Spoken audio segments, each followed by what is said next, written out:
I want to also acknowledge what you guys have been through since 2014, the budget cuts that kicked off what happened, what was it, 114 million, and the job losses that you've gone through over that period of time. I know it's about 20% of your workforce. And as I was just hearing about the unfair bargaining policy and the saga, which has been the bargaining fight you've been through over the last 4 years as well, but also about the total disrespect shown to public research and the CSIRO as an institution over that time.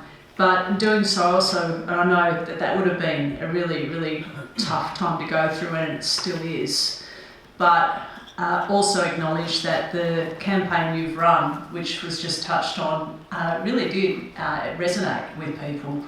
The consciousness it gave to the things the CSIRO have given to not just Australia but the world, all of those things caused in a time of Donald Trump and not believing in facts, people to want to defend you. And I think that was a really magnificent campaign actually. But really what's happened in terms of the attacks on CSIRO and the public sector, one small part of the bigger problem that we're facing. Because really our campaign is about taking on the bigger problem we're facing, because for years and years and years we've been left alone to fight it by ourselves in our different workplaces, with our different employers and different sort of parts of the community that we find ourselves in. But really we've all been victims of a particular ideology that's dominated public thinking for a good 30 years. Of course, it was kicked off by the likes of Margaret Thatcher and then, of course, Ronald Reagan, and here in Australia or around the country, the likes of Jeff Kennett and Nick Greiner, and you could go around to all the different states and name them all, and John Howard, of course, as well. And even, various, at times, Labor governments as well, it's so infected their way of thinking. And so, of course, I'm talking about neoliberalism, and I'm not going to go into that in detail, but because I reckon probably this audience would know it more than a lot. But the idea that the public sector is bad, the idea that you should get rid of anything that stands in the way of employers being the people that make all the decisions, or in a broader sense, the people at the top, corporations being the people who make all the decisions, and the idea that society will be better and more efficient and better for everyone if we do so. The particular brand that we see of that happening at the moment is interesting, because it's like now we're in a position where there's a open public fight about it, and in a different way to the way we've seen it before. And you look at the fight over the corporate tax cuts that's happening and how the public's responding to that. Because I think maybe 30 years ago, when privatisation and these ideas were first floated, well, many of us who always thought that was going to be a bad idea for a whole lot of reasons.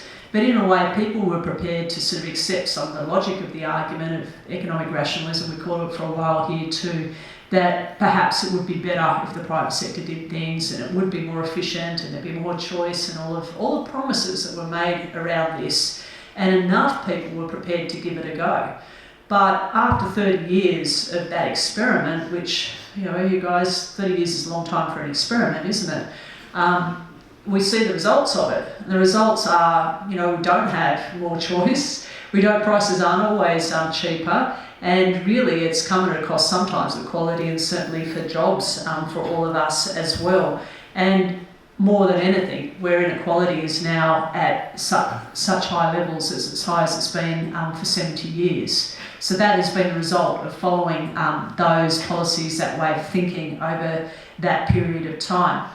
So, and part of that isn't just about privatising, it's also about getting out of the way any sort of limitation or any barrier to employers making all the decisions, or corporations making all the decisions. So quite often that's our rights, workers' rights. And so those pesky rules that were put in place by our grandparents quite often were things that needed to be got out of the way, because it'd be more efficient, it'd be better if there's total managerial prerogative. And when you look at the bargaining policy that the government implemented, it's entirely that, isn't it? It's about getting rid of all the protections, all the rules, all the rights that we've got, and saying to local management or to management higher up, look, we'll have all of this in policy, or we'll have some of it in policy, and we'll change it when we want to. So it's about them making the decisions and us not having a say in that or any protections in that. So that's what you've confronted. But if we look at the fight now over tax cuts and the fact that it's now narrowed down to whether or not the country is going to accept this idea that there's going to be these corporate tax cuts for the really big corporations, will they accept it or won't they? And in one way, the public's sort of been served up different realities, aren't they? So one hand, we're told that if we give these corporate tax cuts, it's going to lead to wages growing. Because of course we're in a situation now where wage rises are at record lows. And we saw what happened in the US with Donald Trump when he, carried on with the tax cuts, and immediately Walmart, the biggest employer, private sector employer, biggest employer in the US, sort of gave these once-off bonuses. And we as workers were meant to cheer like these once-off bonuses. It wasn't as if their pay was going up over time, it was a once-off bonus. And now, of course, what's happened actually is that wealth has been just more concentrated at the top, and wages are actually still going down in the US. So it's not done what it's meant to do, which is trickle down the pay rises to us. It's not done that because, of course, when you've shifted wealth up to the top, with that you shift power as well. And in the end, you're not relying on rules to redistribute that wealth or to say what's fair. You're relying on these people just to decide what's fair. And right at the heart of this idea is that at some point, those people with all that wealth and all that power will say, actually, we've got enough of it now. We've got enough wealth, we've got enough power, and we are going to share it with others. We're going to do that. But it's not happened. It's not happened. In fact, they've reinforced their own logic and they think that they deserve it, and they're not sharing. They're not doing so. And if you look at it on a micro level, in the logic of a workplace and an employer, why do employers give pay rises? Not because they wake up one day and say, well, I think I'm going to share more of it with people. Sometimes that happens, but not usually, not really, and not in Australia where we've got a dominance of multinationals whose head office is overseas. They do so because either the law requires it, so the minimum wage goes up and it's required, or if workers have enough bargaining power to demand those pay rises. That's the two ways that employers give pay rises. The other way, of course, is if you individually have skills that are really sought after and you have your own unique bargaining power because of that, but that's sort of a rare circumstance. So it's interesting to see that the public's sort of not buying it anymore. They're not buying it. And looking at the narrative in the press about the by-elections that we had on the weekend, and sort of waking up to the fact that when we're talking to people about, well, it's tax cuts for the big banks or your hospitals, people are saying, well, we'll have our hospitals, thank you very much. Because we all know that if there's less tax, well, how are we going to fund the hospitals, and how are we going to fund our schools? How are we going to fund all our public institutions? So people are making a decision, and I feel as though that the tide in lots of ways after 30 years is changing, and it's changing progressively and it's getting stronger, and people are rejecting this 30-year experiment and saying, hang on a minute, we can do better than this. We need different rules. We need different way of going about things so that we have a fairer society. So when I talk about the Change the Rules campaign, it's not just about changing some of our rights at work, although it is absolutely about that. It's actually about changing the rules that have led to the inequality that we've currently got. So, and the underlying ideology or the way of thinking which neoliberalism has promoted, because all the promises it made have not turned out to be true. So that is what we are campaigning for. And that's not going to happen overnight, hey, is it? We're not going to change that way of thinking overnight. But we can change it, and that's why it's also a long-term campaign. One of the things that quite often will be said is that, well, you just can't do anything about, globalisation or global forces, and individual states or governments, they don't have the power to do anything about inequality or to do anything about wealth distribution because it's all out of their control now. But that's really not true. There's two really important things that a government can do to make sure that there's a fairer society. First of all is to make sure everyone pays their fair share of tax, first of all. So for us in Australia, that's reforming our tax laws, because at the moment we have a situation where a third of big business doesn't pay any tax, and that's not because they're breaking laws, it's just because the laws allow them to do that. So there's that. We also have a problem with high wealth individuals who don't pay any tax either. Last year there were 62 people who earned $1 million in 1 year, so they earned in 1 year $1 million. And those 62 individuals pay no tax, not even the Medicare levy. So there must be something wrong, don't you think, to our tax laws if you have someone earning that amount of money and they pay no tax, whereas we, everyday people, are doing so. And of course, if in the end it's just left up to us to pay for things, they'll say, well, we're going to have to put up the GST, we're going to have to tax us more in order to do it. So that's number one, the first thing governments can do to turn around inequality. The second thing they can do is make sure that working people have strong enough rights at work in order to win their fair share. And that's the balance that you need in a system to make sure that working people don't have insecure work and they also are getting pay rises, that their fair share of profits or their fair share to keep up with the cost of living or their increased productivity.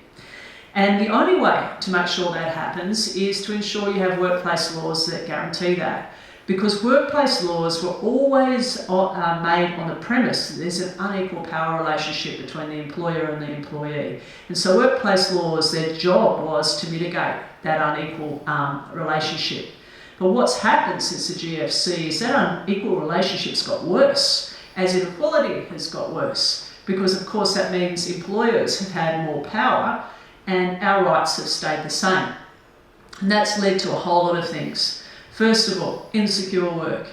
Insecure work in our country is at a terrible level. So 40% of people don't have basic leave rights, so they don't have that basic job security. So everything from casual employment to labour hire to ABNs, all of those forms of employment.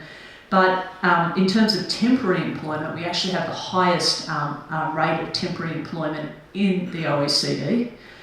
And now we're in a situation where the majority of people aren't in permanent full-time work. And so we haven't been in that situation for a very long time. And going back to what often gets said to people is that, well, it's just inevitable. It's inevitable that work's going to be insecure and don't worry about it. It's this new exciting new gig economy and it's going to be flexible. And if you're a young person, isn't it great that you don't have these permanent jobs that weighed down your parents and weren't they horrible? Now, they say that, and quite often they'll say things like, it's actually young people want this and it's young people that are creating it. Young people don't have any choice. It's not as if they've been served up, do you want this good, secure, permanent job or do you want a gig economy job? It's like they're not getting that choice, so it's like a false thing they put up. But it's important for them to say it's inevitable because then people feel powerless, don't they? Think, well, it's inevitable, what can we do about it? Well, as I said before, the amount of insecure work we have in our country is unusual. It's an outlier compared to the rest of the developed world. And the reason why that's the case is because our workplace laws allow it. The reason why we have so much casual work is our laws say it's up to employers to call someone a casual or not. So there's no objective definition of whether you're working regularly or whether the job's ongoing. There used to be an objective definition and that stopped employers just calling someone a casual and keeping them on for 20 years. So we can change that rule. We can change that rule and that becomes a new standard that all employers operate by. We can change rules about labour hire as well. Quite often, I don't know if it's a case where you work, but quite often this has become a bit of a business model for employers. Well, what they'll do is they'll outsource work to labour hire as a means of getting out of a bargain. You have an enterprise agreement and you bring in people on lower rates of pay with no job security. So you can take away those incentives by doing what happens in Canada and Germany and much of the other developed worlds where you can only be in those temporary third-party employers for a period of time, 6 months or a period of time, then you get converted into permanent work, or you say everyone has to be paid the same. You take away that incentive for employers to do it. It's the same with fixed-term contracts. In Germany, there's the law says you can only have fixed-term contracts that turn over twice or no longer than 5 years. And so that stops employers putting people on a contract that ends at Christmas every year, and then they don't have to pay the annual leave, and they might start them up in January or February the year after. So all of these things can be done about insecure work. All of these things can be done. It's not inevitable, and we're an outlier, and it's not normal, and we can turn it around for the next generation so they don't live with the insecurity that we're currently got. The second part of our agenda in terms of changing rules for working people is about rebalancing the power relationship so that we have the power to win, fair conditions, pay rises, the policy decision about the wage cap and around what they want. Why are you bargaining with your local managers who are just told to implement that policy? Should be bargaining with the people who really make the decision and then bring everyone in the public sector into that fight rather than dividing people up individually. This is a big change and this is a big ask for us as a trade union movement, but again, enterprise-only bargaining is a rare thing. Most other countries, developed countries, have collective bargaining where people can band together how they want across industries if they want to. The other thing we need to do is we need to have fairer rights to withdraw our labour if we need to as a last resort. And this is part of course, international labour standards that say that working people should be able to do this. It's part of a human right. Of course we can, but it's so limited, as I talked about before. And if you go outside of those limits, well, then you can risk losing your house because employers can sue people. Now that's not normal elsewhere too. If we change those things, we change those rules, that's a way of tipping the power balance back to us to make things more even again, to make things fairer again. So they're just some of the agenda that as a trade union movement we've got in terms of changing the rules. And with any campaign you've got critical periods of time. And at the moment we're in one of those critical periods of time because the thing is you can't change those rules unless the government's prepared to do it, okay? And didn't take us long to come to the conclusion that the current government isn't going to change those rules. So then it's obvious, in order to change the rules, we're going to have to change the government, and then we're going to have to convince a future government that they've got to agree to our agenda. So there's several hurdles to get through in order to be in a position to have these rights for working people. But you think about this, who was it in the country, in our country, that put in place rules that ensured fairness? I mean, who won the 8-hour day? Who won Medicare even? We went on strike to defend Medicare and then we accepted a pay decrease in order to win Medicare, superannuation, the weekend, all of that. It's working people, us, the trade union movement did that. So it's just ordinary people like us demanding rules to ensure fairness, to ensure a more equal, fairer society. And none of that was ever easy, of course. It was never easy. There was always big opposition to what we've wanted to do. But it's going to be the same again. So it's about us being able to spell out to people the bigger picture that I painted for you. So the bigger picture about inequality, about why that inequality has come about, the fact there's a power imbalance because of that, and it's because of this idea of neoliberalism. Once people have that idea in their head, like a framework for thinking, then it's easier to understand like some of the steps that we've got to go to along the way to bring about a better society. So really, I'd say, what do we have to do? We have to take that argument out to people because change only happens by people making it happen. It doesn't happen by sitting back. I feel very optimistic at the moment, and I feel optimistic for a few reasons. I feel as though after 30 years of one way of thinking, which has dominated the public domain and infiltrated, universities everywhere, people are rejecting it, and we're seeing change happen around the world, and people are starting to say, no, we want something better and different. I see that happening in our country too, and that's been delivered by us having conversations, us going out, making the arguments, us going out, talking to people's real life experience. So that makes me optimistic. The other thing that makes me optimistic is in my job, I have this great privilege of getting to talk to working people every single day. And everywhere I go, like the meetings are getting bigger and bigger and bigger.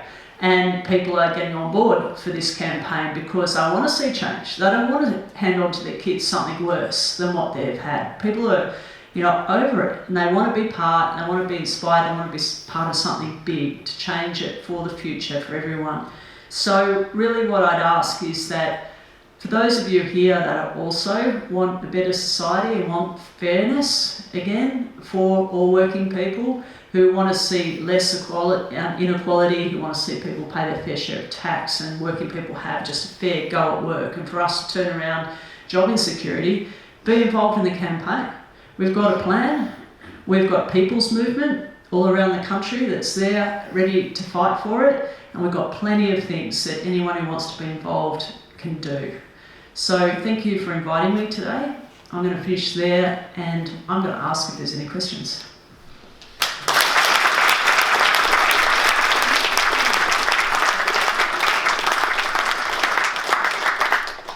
We're just going to take some questions from the people in the room here at Clayton. So apologies to everyone around the country there, but just simplify things. So anyone have any questions there? Yes. I don't get it, really. So many times it's been alluded in your speech and yours today, thank you anyway for your time, that it's not the executive's fault. They're driven by the government. I say it's absolute bullshit. The 1949 Organisation Act that we are adhering to states that the minister can only dictate on financial matters. Every day running is up to the CEO. So if he had the balls to stand up, he could tell the government where to stick it. Why isn't that happening? Does he have the balls to stand up? Well, that's the problem. Yeah. So what I'm saying is, there's all these conflicting things each time. Can the CEO stand up and say, for our conditions, we step it up? I think this might be a question for your local leader, it's not really for me.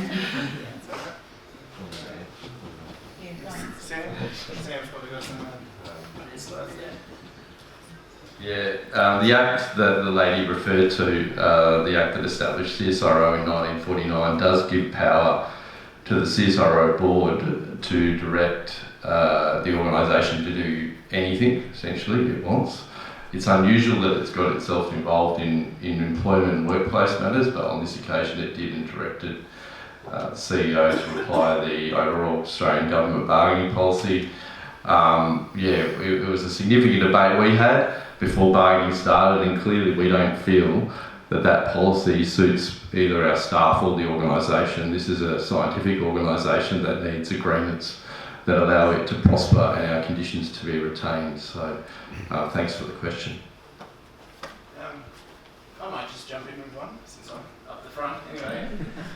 It's obviously a very extensive campaign, there's going to be a lot of people involved. Do you see any particular role that people in CSIRO or in research areas or these sort of large public institutions can fulfill?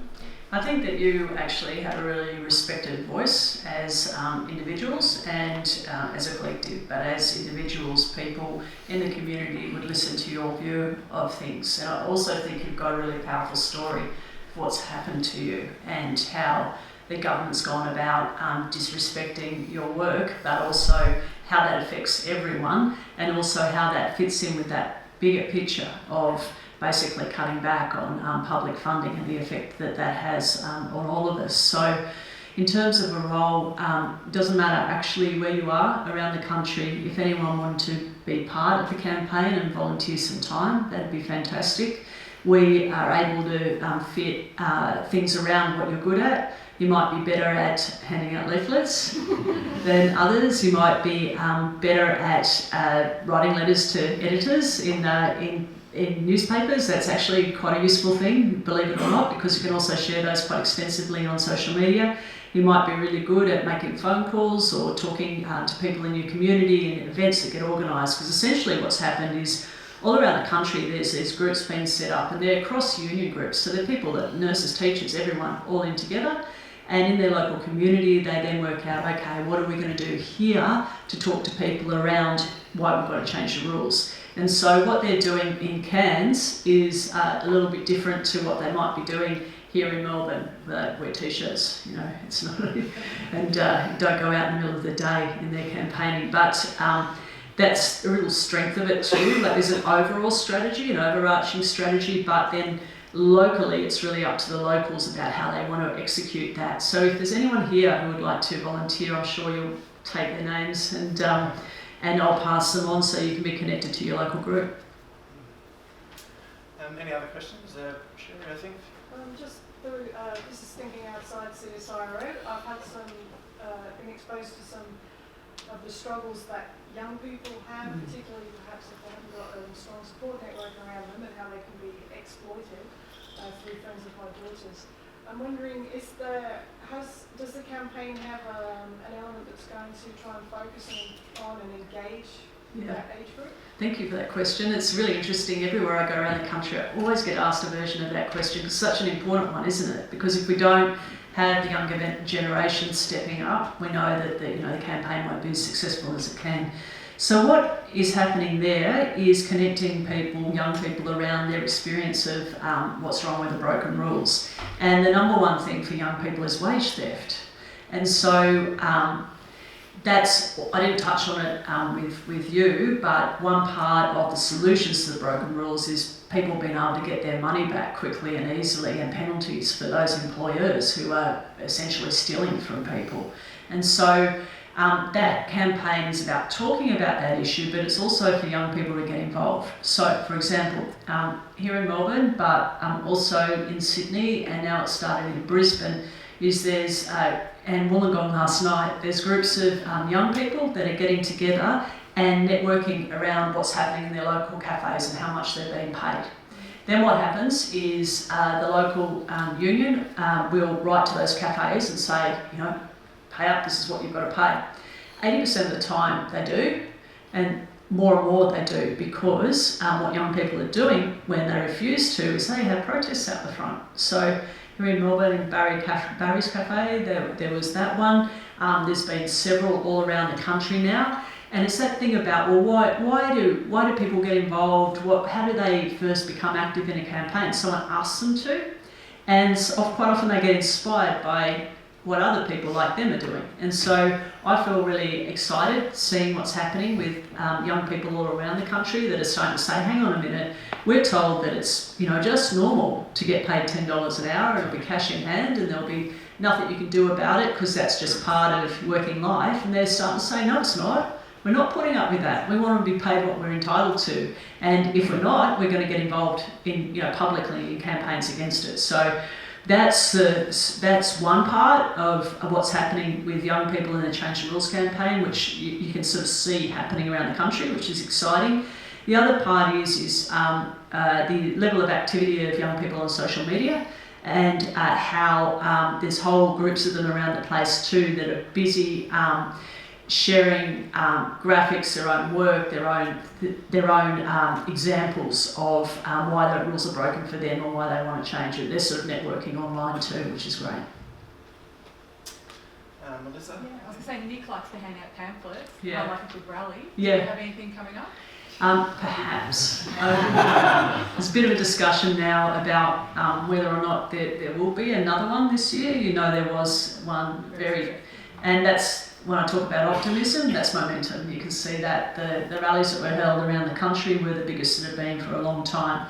So it's really a discussion with unions here in Victoria, but also in other parts of the country. And of course, there's a Victorian election here too, so there's thoughts about that and what does it all mean. So I think that'll be resolved fairly soon.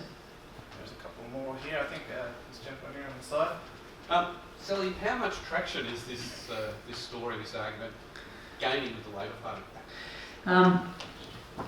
It's really interesting because I see it up close, and I think the best way of explaining it is that we couldn't get them to commit to protecting penalty rates when penalty rates were first cut, and we campaigned hard about it, and then they reversed that.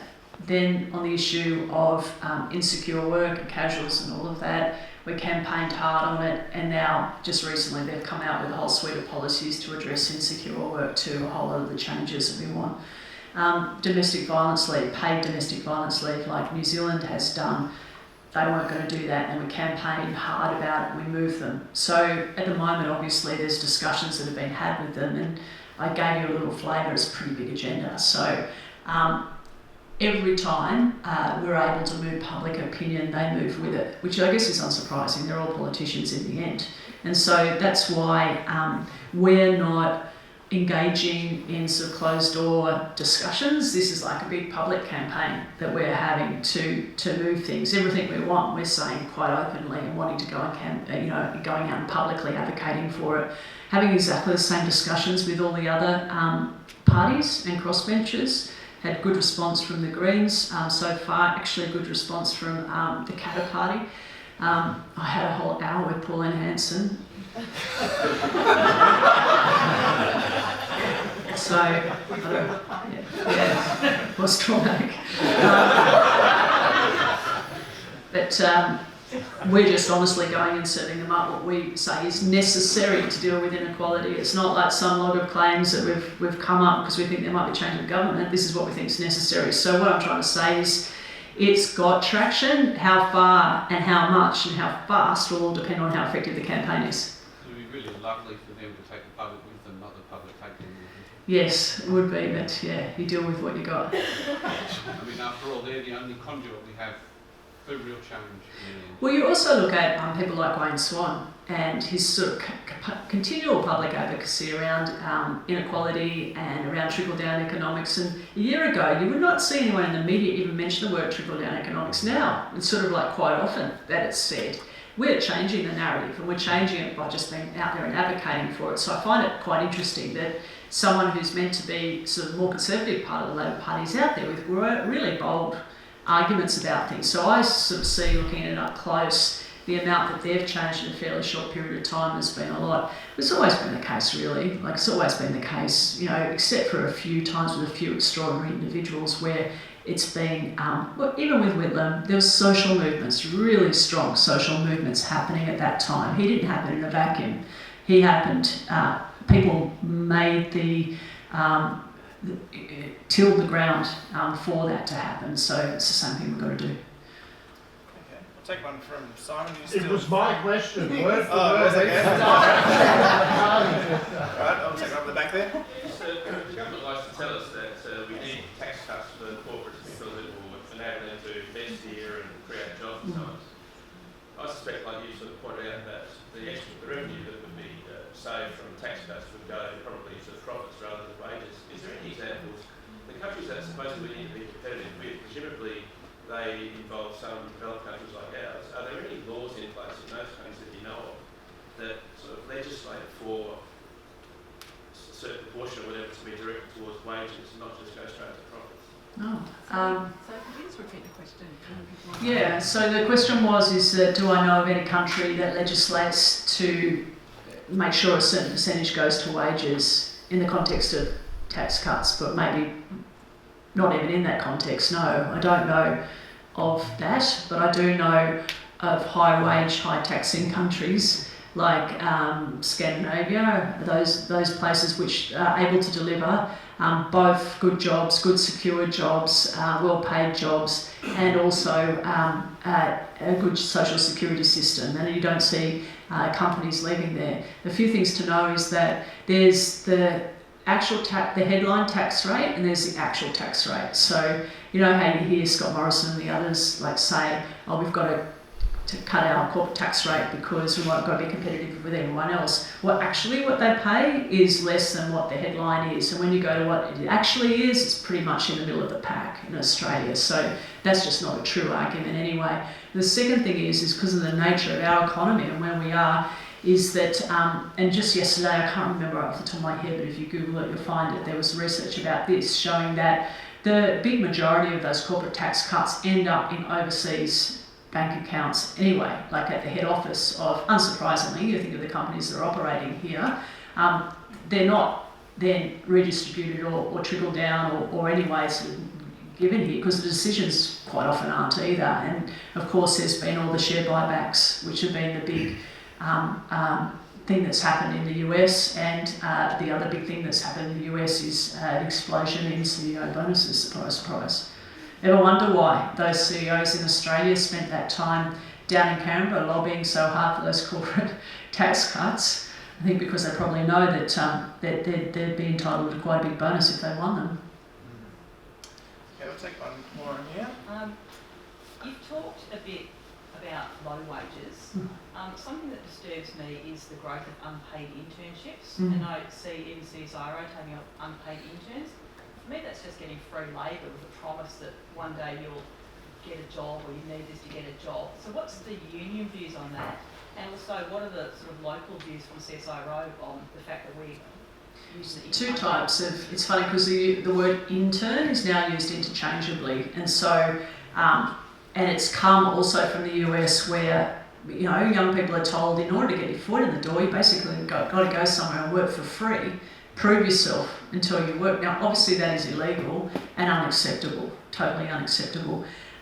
So the union movement's view on it is proper internships where they're tied to part of your course content. So there's quite a lot of jobs where the final year of the university or some point of it, you'll have to go do practical work and it counts towards your degree. That's one thing because it's part of your education. That's a different matter. But unpaid internships which aren't connected to any of that are illegal and shouldn't be happening. Okay, I think unless there's any other pressing questions, we might leave it at that. So thank you once again, Sally. Thank you, no worries. Good luck, everyone.